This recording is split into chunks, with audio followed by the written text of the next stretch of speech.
네, 오늘은 에베소 1장 17절 앞부분 상반절만 보겠습니다. 오직 너희의 행실을 그리스도의 복음에 합당하게 하라. 우리는 여기서 이 서신의 내용이 바울 자신과 자신의 상황에 대한 묘사로부터 빌립보 교회의 신자들에 대한 호소로 옮겨지고 있음을 발견하게 됩니다. 그러나 이 위대한 사도의 저술에는 매우 큰 특징이 있는데, 그것은 모든 사고의 흐름에 갑작스러운 중단이나 돌연한 차이가 전혀 없다는 것입니다. 모든 것은 언제나 기묘하고도 놀라운 논리적인 순서를 따르고 있습니다. 어쨌든 바울은 여기서 실제적인 권면에 이르고 있으므로 그가 정확히 어떻게 그렇게 하고 있는지를 살펴보는 것은 흥미로운 일입니다. 여러분이 기억하다시피 바울은 자신이 감옥에 있는 것에 대해 염려하며 슬퍼하는 빌립보 신자들을 안심시켜 왔습니다. 그는 그들에게 처음에는 너무나도 나쁜 것으로 보인 것이 하나님의 섭리하에 놀라운 것으로 변하게 되었음을 보여주었습니다. 그가 투옥된 사실은 오히려 그리스도의 복음의 진보가 되었으며 그것으로 인하여 그는 기뻐하고 있습니다. 또한 우리는 그의 삶과 죽음에 대한 철학을 살펴보았습니다. 이는 내게 사는 것이 그리스도시니 죽는 것도 이득이니라. 그리고 우리는 그가 두 가지 중에 어느 것을 선택해야 할지를 모르고 있음도 살펴보았습니다. 그 두 가지 사이에서 사도는 떠나서 그리스도와 함께 있을 욕망을 가진 것이 더 좋다고 말하고 있습니다. 그러나 빌립보 교회의 신자들을 위해서는 복음을 더 잘 알 수 있도록 그들을 돕고 그들의 기쁨과 믿음의 진보를 돕기 위하여 남아있는 것이 더 유익함을 알았습니다. 그래서 그는 이렇게 말합니다. 이것은 내가 다시 너희에게 감으로 예수 그리스도 안에서 너희의 기쁨이 나로 인해 더욱 풍성하게 하려 함이라. 그리고 이 모든 사실에 비추어 그가 다음으로 말하는 내용은 사실상 이런 것입니다. 내가 가든지 가지 않든지 죽든지 몇 년을 더 살든지 내 장래가 어떻게 되든지 내게 어떤 일이 일어나든지 너희에게 어떤 일이 일어나든지 간에 문제가 되는 것은 단 한 가지밖에 없다. 바울은 오직 너희의 행실을 그리스도의 복음에 합당하게 하라고 말합니다. 이처럼 여기서 우리는 실제적인 영역에 이르게 됩니다. 하지만 바울의 저술들에서 이러한 실제적인 면들이 항상 교리에 대한 예비적 진술 뒤에 이어진다는 사실은 아무리 반복해서 말해도 지나치지 않습니다. 그는 결코 행위의 차원에서 시작하지 않습니다. 언제나 서론, 즉 예비적인 인사말이 있는 것입니다. 그는 그리고자 하는 그림의 세부적인 부분에 들어가기 전에 배경을 묘사하기를 고집합니다. 그리고 그는 진리 위에 견고하게 기초를 두지 않고는 결코 이러한 호소를 하지 않습니다. 이것이 그의 뚜렷한 특징인 것이죠. 사도는 단지 자신의 견해를 서술했을 뿐만 아니라 빌립보 신자들에게 이것이 그들의 사생관, 죽음과 삶에 대한 관점이죠. 이 사생관이 되어야 한다고 권면했습니다. 우리가 살펴보았듯이 그는 내게 사는 것이 그리스도니 죽는 것도 이득이라고만 말하지 않습니다. 그것은 그리스도인의 규범적인 표준이며 우리 모두에게도 해당되어야 합니다. 그 말을 한 후에 그는 이 모든 사실을 고려할 때 그 말의 진정한 의미가 되는 말을 하고 있습니다.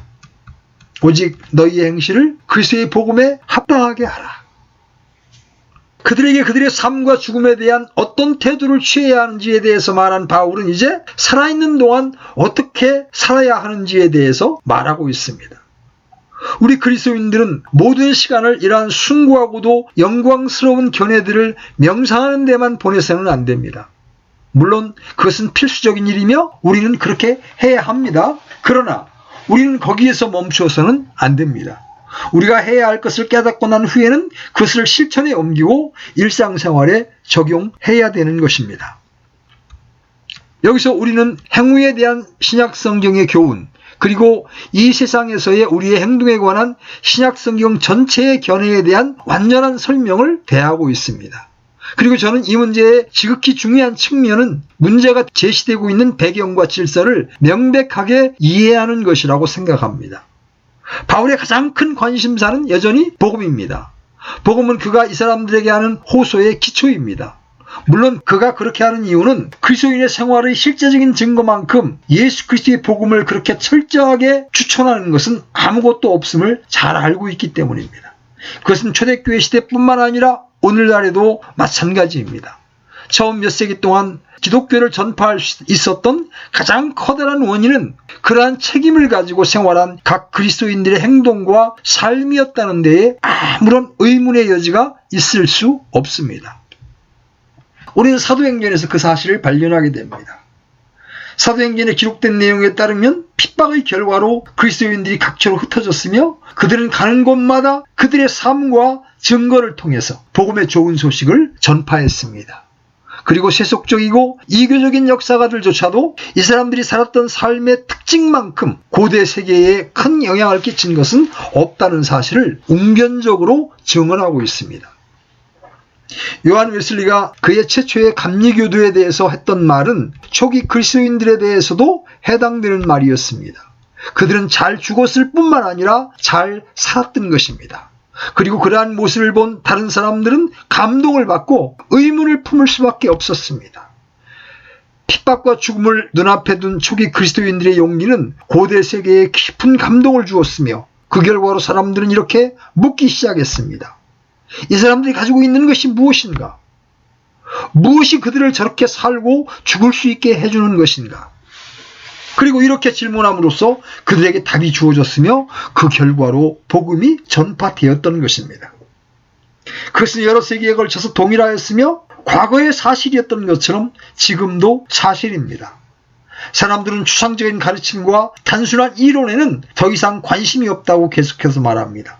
또한 그들은 신학과 교리 따위에는 신경을 쓸 시간이 없으며 오직 삶과 생활에만 신경을 쓸 뿐이라고 말합니다.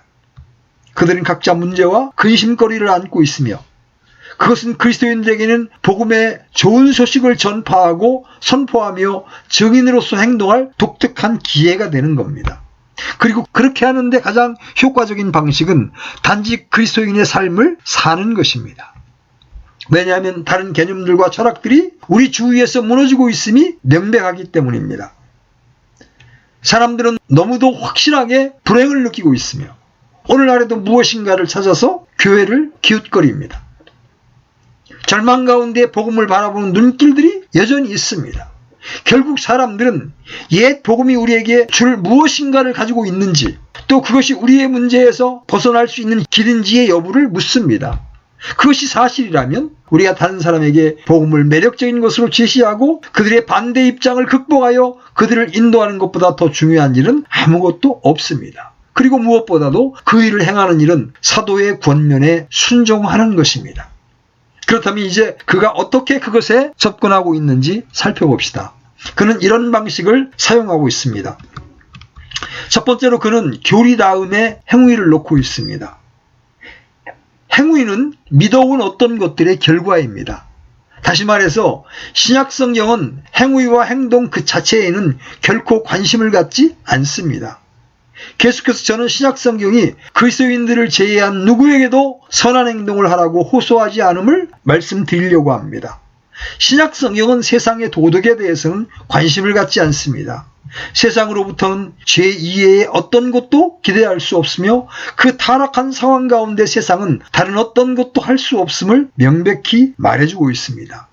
바울은 디도서 3장 3절에서 우리도 과거에는 그와 같았다고 말하고 있습니다. 우리도 한때는 어리석고 불순종하며 속임을 당하고 여러 가지 정욕과 쾌락을 섬기며 악의와 시기 가운데 살고 증오하며 서로 미워하였으나 시편 기자가 말하고 있듯이 우리는 죄악 중에 출생했던 것입니다. 이것은 모든 자연인에게 해당됩니다.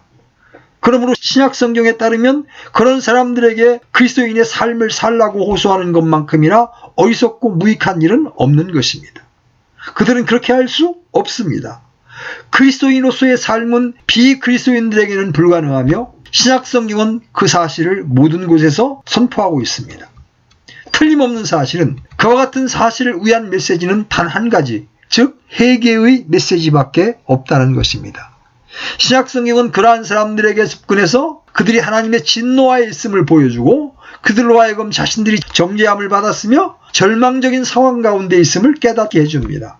그리고 나서 그들에게 구원의 복음을 전해주며 그것을 믿었을 때 그들이 살아야 하는 삶의 모습을 제시해주고 있습니다.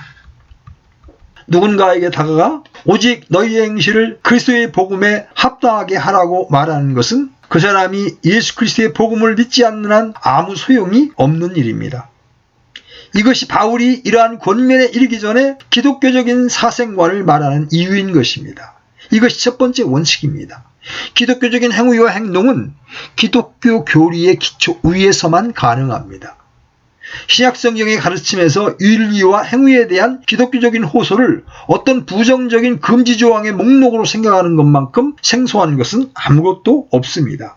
저는 때때로 기독교적 삶이란 단순히 금지조항, 제한과 억제조항을 모아놓은 것이라는 인상을 주는 사람들처럼 복음에 치명적인 손상을 끼치는 것은 아무것도 없다고 생각합니다. 그러한 인상은 너무나도 자주 주어져 왔으며 그 결과로 우리는 어떤 그리스도인의 삶을 지켜보고 나서는 기독교와 그리스도인 남녀들을 특정한 일을 행하지 않는 사람들로 묘사해온 사람들을 보아왔습니다. 물론 이러한 묘사에는 진리의 요소가 있습니다. 그러나 우리가 단순히 어떤 행위들을 금하는 사람들이라는 인상을 준다면 우리는 사도의 이러한 권면에 대해서 그릇된 반응을 보이고 있는 것입니다. 이제 더 나아가서 그것이 단순히 도덕적인 법전이나 율법이 아님을 말씀드리고자 합니다. 신약성경은 십계명과 구약성경 안에 주어진 도덕법들과 본질적인 차이점을 가지고 있는 윤리와 행위에 호소합니다. 오해하지 마십시오. 저는 기독교 복음이 십계명을 무효화했다고 말씀드리는 것이 아니라 다른 방식으로 제시해주고 있음을 말씀드리는 것뿐입니다. 십계명은 율법이고 도덕 법전이었습니다. 이스라엘 자녀들은 이것을 하고 저것을 하지 말라는 말씀을 들었습니다. 이것이 율법의 특징입니다. 율법은 단순히 해야 할 것과 하지 말아야 할 것을 말해주는 것이니만큼 논리적으로 설명해 주지는 않습니다.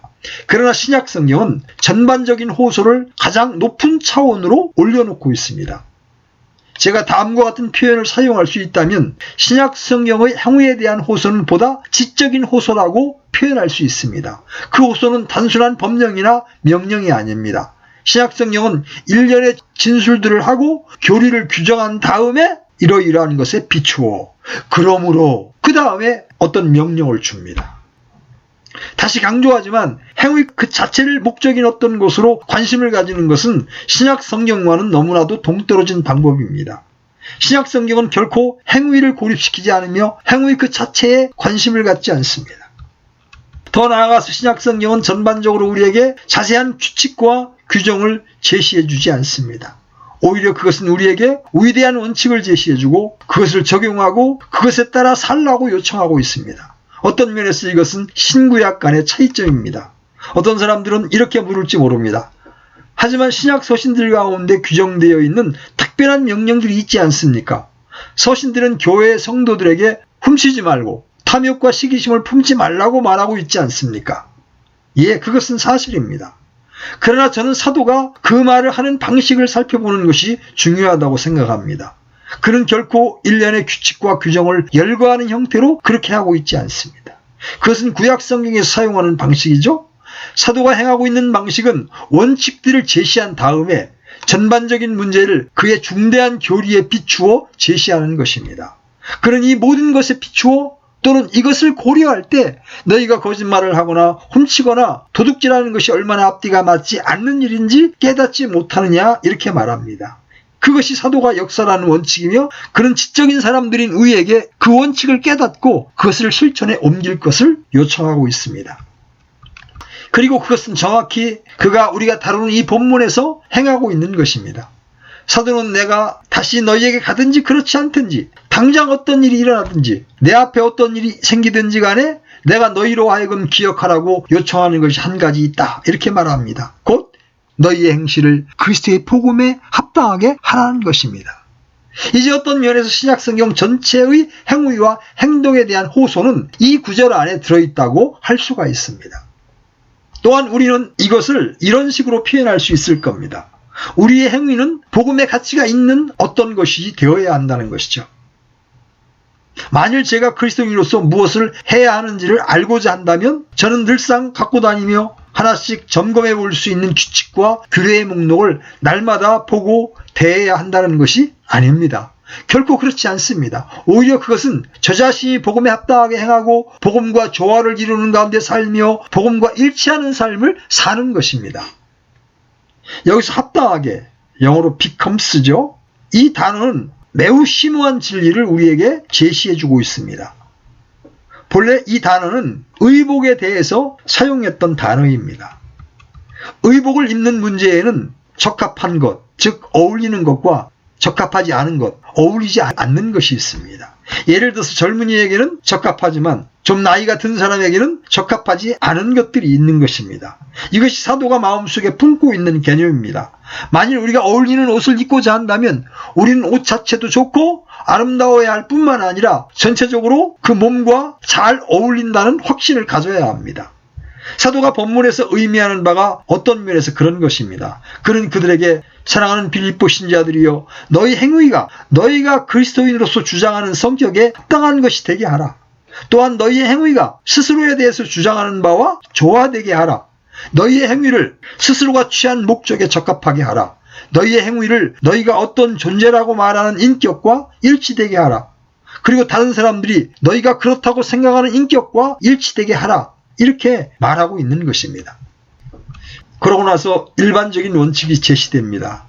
그러나 사도는 이 원칙을 두 부분으로 나누고 있으며 저는 단지 여러분에게 이 시점에서 제목만을 제시하고자 합니다. 자, 어떤 사람이 그렇다면 저는 그리스도인으로서 어떻게 살아야 합니까? 라고 묻습니다. 사도는 무엇보다도 먼저 이렇게 말함으로써 답변하고 있습니다. 하늘나라의 시민으로서 행동하라. 오늘날 우리가 대화라는 단어를 말 또는 연설이라는 의미로 사용합니다. 그러나 흠정하게 쓰여졌던 17세기의 그 단어는 일반적인 행동을 의미했습니다. conversation이라는 단어가 그랬죠. 그러므로 사도는 사실상 너희의 전체적인 삶과 행동을 그리스도의 복음에 합당하게 하라고 말하고 있는 것입니다. 그리스도인인 우리는 다른 나라의 시민임을 깨달아야만 합니다. 저는 사도가 여기서 빌립보 교회 신자들에게 편지를 쓰는 중에 그러한 표현을 사용하는 것이 자연스러운 일이었다고 생각합니다. 빌립보는 로마의 식민지였습니다. 로마 제국의 중심지와 정부는 수도인 로마에 있었습니다. 그러나 황제는 고대 세계 전역에 많은 식민지들을 세웠으며 빌립보는 그중 하나였습니다. 그런데 빌립보에는 로마 시민들이 살고 있었습니다. 그들은 로마 시민으로서의 특권을 주장했으며 지역법이 아니라 로마의 법 아래에 있었습니다. 여러분이 기억하다시피 바울은 사도행전 16장에서 로마 시민으로서의 자신의 권리를 주장했습니다. 그러므로 그는 그의 호소를 행위를 위한 윤리의 기초로 삼고 있습니다. 사도는 그리스도인들이여 여러분은 이 세상에 살고 있는 것이 사실이지만 빌립보의 로마인들이 로마에 속한 동시에 빌립보에서 살고 있었던 것처럼 우리는 하늘나라의 시민입니다. 사실상 식민지 안에 살더라도 그는 자신이 살고 있는 식민지에 속해 있지 않습니다. 그는 고향이자 모국인 자신이 태어난 땅에 속해 있습니다. 단지 그는 당분간 그 식민지에 살면서 거기에서 어떤 일을 하고 있는 것입니다. 이제 그것이 사도가 이 땅에서의 행위라고 하는 전반적인 문제를 보는 방식입니다. 우리는 자신을 하늘나라의 시민으로 간주해야 합니다. 우리는 이 세상과 그 질서에 속해 있지 않습니다. 그러므로 첫 번째로 기억해야 할 사실은 우리는 독특하고 구별되고 성별된 사람들이라는 것입니다. 바울은 디도에게 쓴 편지에서 우리 주님께서 우리를 위하여 자신을 주심은 모든 불법으로부터 친히 우리를 구속하시고 정결하게 하사 선한 행위에 열심을 내는 백성 곧 자신을 위한 특별한 백성이 되게 하려 하심이라고 말씀하고 있습니다. 그분은 우리를 자신을 위해 구별하사 자신의 독특한 백성이 되게 하신 것입니다. 또한 갈라디아 신자들에게 쓴 편지에서 바울은 그리스도의 죽음을 우리를 이 악한 세상에서 건져낸 어떤 것으로 언급하고 있습니다. 사실상 그 개념은 신약성경 전체에 걸쳐 흐르고 있습니다. 그 개념은 우리로 하여금 그리스도인이 된다는 것은 우리가 구별된 신분에 들어가게 되었으며 이제는 그리스도를 믿지 않는 세상으로부터 구별되어 있음을 의미합니다. 이것은 틀림없이 그리스도인의 삶에 대한 최상의 정의입니다. 그리스도인은 자신의 삶에 어떤 것을 추구하거나 자신을 약간 다른 존재로 만들기 위해 애쓰는 데 불과한 세상에 속한 사람이 아닙니다. 이러한 교리에 따르면 그리스도인에 관한 첫 번째 사실은 그가 구별되었으며 본질적으로 다르다는 것입니다. 그는 낯선 땅에 사는 식민지 사람으로 특별한 질서와 다른 사회에 속해 있는 사람입니다. 사실상 그는 전적으로 다른 관할권 아래 있는 사람입니다. 이제 여러분은 본문에서 행위 문제에 대한 중대한 호소를 대하고 있습니다. 우리는 우리나라의 시민으로서 이에 대해서 확실히 어떤 것을 알고 있습니다. 우리는 다른 나라에 가는 것과 우리나라에 대해 자부심을 가지는 것, 그리고 그 나라의 영광이 우리에게 달려있음을 느끼는 것이 무엇인지를 알고 있습니다. 이것이 바로 사도가 빌립보 교회에 하는 호소입니다. 여러분의 시민권이 여러분을 다스리고 통치하며 지배하게 하십시오. 다시 말해서 우리는 그리스도인으로서 모국의 명예가 우리 손에 달려있음을 깨달아야 합니다. 그러므로 우리는 나는 그리스도인으로서 무엇을 해야 하는가? 나는 그리스도인으로서 어떻게 살아야 하는가라는 질문을 제기할 때 규칙과 규정의 목록을 받기를 원치 않습니다. 말하자면 하나님의 이름, 그리스도의 이름, 천국의 명성이 우리 손안에 있는 것입니다. 그러므로 우리는 이 사실을 항상 마음에 품고 천국 시민으로서의 삶을 살아야 합니다. 사도 베드로는 그것을 훨씬 더 명백하게 표현하고 있습니다. 베드로전서 2장 11절로 12절에서 그는 편지를 읽는 사람들에게 동일한 호소를 하고 있습니다. 극진히 사랑하는 자들아, 나그네와 순례자인 너희에게 내가 간청하노니 혼을 대적하여 싸우는 육체의 정욕들을 삼가라. 이방인들 가운데에서 너희 행실을 정직하게 하라. 이것은 그들이 너희더러 악을 행하는 자라고 비방하다가도 자기들이 바라볼 너희의 선한 행위들로 인해 돌아보시는 그날에 하나님께 영광을 돌리게 하려 함이라. 나그네와 순례자라는 표현은 동일한 개념을 보여주고 있습니다. 그리스도인이 된 여러분은 이 세상에 속해 있지 않습니다. 여러분이 지금처럼 하나님의 백성이 아니었던 때가 있었습니다. 여러분은 보잘것없는 사람들이었으나 이제는 새로운 나라의 시민입니다. 그렇기 때문에 이 세상은 여러분에게 낯선 세상이 된 것입니다. 여러분은 이 세상 안에 있지만 이 세상에 속해 있지는 않습니다. 여러분은 다른 영역에 속해 있기 때문에 이 세상에서 나그네와 순례자같이 살아야 하는 것입니다. 이처럼 바울은 이 구절에서 너희의 시민권을 기억하고 너희가 하늘나라에 속해 있음을 기억하라고 말합니다. 또한 그는 너희를 이 세상에 속해 있는 것으로 생각하지 말고 세상의 사고방식에 지배되지 말며 세상의 기호와 관심사에 의해 지배되지 말라고 말합니다. 물론 이것은 신문과 라디오, 영화 그리고 우리 주변의 여러 가지를 고려해 볼 때 가장 힘든 일입니다. 세상은 모든 측면에서 우리에게 영향을 끼치고 있지만 우리의 소명은 스스로에게 나는 세상에 속하지 않았다. 나는 나그네다. 나는 또 다른 나라에 속해 있으며 나는 하나님의 나라의 시민이다라고 일깨우는 것입니다. 바울의 두 번째 호소는 우리의 시민권을 복음에 합당한 방식으로 사용하라는 것입니다. 오직 너희의 행실을 그리스도의 복음에 합당하게 하라. 이 말씀은 우리를 아는 모든 사람이 우리가 믿는 교리가 누구의 것이며 이 교리가 어떤 것인지를 알 수 있게끔 하는 방식으로 사는 것을 의미합니다. 우리로 하여금 죄와 정오 그리고 죄의 악함을 깨달을 수 있게 해준 것은 바로 복음이었습니다. 그것은 그리스도인과 비그리스도인 간의 차이입니다. 비그리스도인은 자신에게 잘못된 것이 많다는 사실을 인식하지 못합니다. 그는 때때로 스스로를 고통스럽게 만드는 어떤 일을 행할 때 자신이 바보라고 생각할 수 있습니다. 그러나 그는 세상의 방식 가운데 본질적으로 잘못된 것을 보지 못하며 그러한 이유 때문에 그것을 즐기고 있는 것입니다. 그러나 복음을 믿는 사람은 온 세상이 악한 자의 손아귀 아래에 있다는 사실을 알고 있습니다. 온 세상이 절망적으로 악하며 하나님의 진노와 정죄 아래에 있음을 깨닫는 사람은 그리스도인밖에 없습니다. 그는 하나님께서 세상을 완전하게 만드셨음을 믿기 때문에 세상은 왜 이 모양인가 하고 질문을 합니다. 그리고 이 질문에 대한 유일한 대답이 죄가 들어왔기 때문이라는 것을 알게 되며 삶과 세상을 타락시키고 하나님을 모독한 것을 증오하게 됩니다. 우리는 이 세상에서 어떻게 살아야 합니까? 먼저 죄의 추함과 더러움과 극악함을 깨닫고 우리가 죄인이라는 사실을 깨달아야 합니다. 그리스도인들이 다음으로 믿어야 할 것은 죄와 인간의 반역과 무가치함에도 불구하고 하나님께서는 위대하고도 영원한 사랑으로 자신의 독생자를 이 세상에 보내셨다는 것입니다.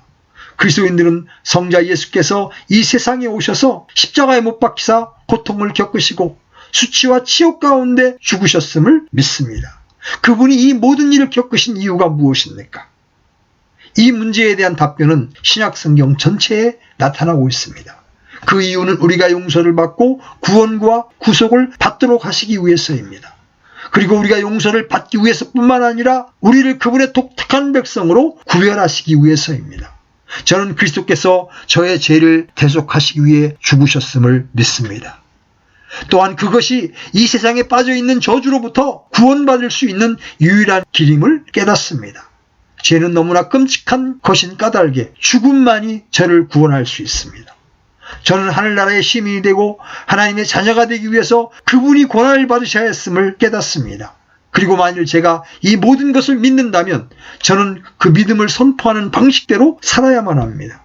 저의 행실은 십자가와 대속의 교리와 조화를 이루어야만 하는 것입니다. 그 외에 다른 것은 없을까요? 그리스도인은 중생과 새로운 본생의 교리를 믿습니다. 그것은 제가 하나님의 능력으로서 성령을 통해서 그리스도 안에서 새 사람이 되었다고 말해주고 있습니다. 저는 새 생명을 소유하고 있는 것입니다. 고린도후서 5장 17절 그런즉 누구든지 그리스도 안에 있으면 그는 새로운 창조물이라 옛 것들은 지나갔으니 보라 모든 것이 새롭게 되었도다. 제가 그런 사실을 주장한다면 이전과는 전혀 다른 새로운 사람으로서 다른 사고방식과 다른 기호, 다른 관심사와 욕구를 가지고 살아야만 하는 것입니다. 즉 중생을 선포하는 교리에 합당하게 생활해야 하는 것입니다. 또한 그리스도인은 성령의 능력과 가르침을 믿습니다. 바울은 그것을 이런 식으로 표현하고 있습니다. 로마서 1장 16절입니다.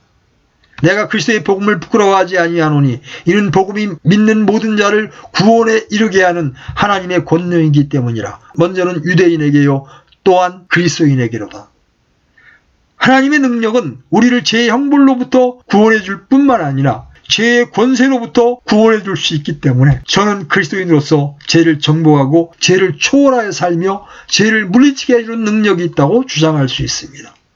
오직 그와 같은 교리를 전파하는 그리스도인으로서 합당하게 생활하십시오.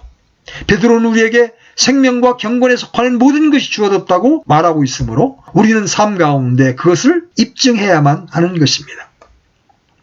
마지막으로 복음은 움직일 수 없고 흔들 수 없는 나라에 대해서 가르치고 있습니다.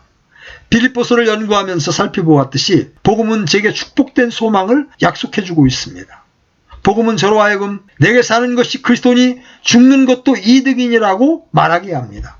이 말은 그리스도와 함께 있는 것, 그 나라에 들어가는 것을 의미합니다. 또한 그 말은 영광이 저를 기다리고 있음을 의미합니다. 만일 제가 그 모든 사실을 믿는다고 말한다면 저는 그리스도인으로서 어떻게 살아야 합니까? 요한은 이렇게 말하고 있습니다. 그분 안에서 이 소망을 가진 자마다 그분께서 순결하신 것 같이 자기를 순결하게 하느니라. 바로 이것이 신약성경이 우리에게 그렇게 살라고 호소하는 그리스도인의 삶의 방식입니다. 신약성경은 우리를 규칙과 규례 아래 놓지 않으며 우리에게 이러한 종류의 생활이 다른 종류의 생활보다 낫기 때문에 그러한 삶을 살아야 한다고 말하지도 않습니다. 오히려 신약성경은 그 자체의 논리와 근거를 가지고 임합니다.